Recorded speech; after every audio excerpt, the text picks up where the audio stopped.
Sino po sila? Si Ella po, from UK.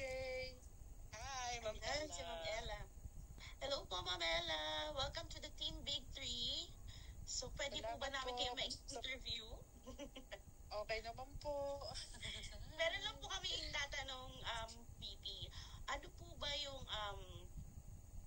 ba yung naging dahilan bakit nag-yes po kayo dito sa JC Premier and House of Franchise? Totally, naghahanap talaga ako ng mga yung pagkaka-extrahan sa madaling salita. Alam mo yun, yung extra money.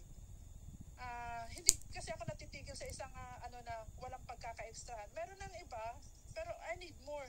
Alam niyo yun, dahil ako kumikita dito. Paano yung pamilya ko sa Pilipinas?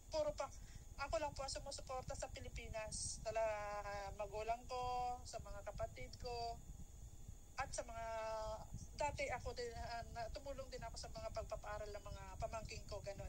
So I need more kasi ako lang ang gagawa ng paraan kung paano kami pati ultimo family ko makakaahon sa madaling salita.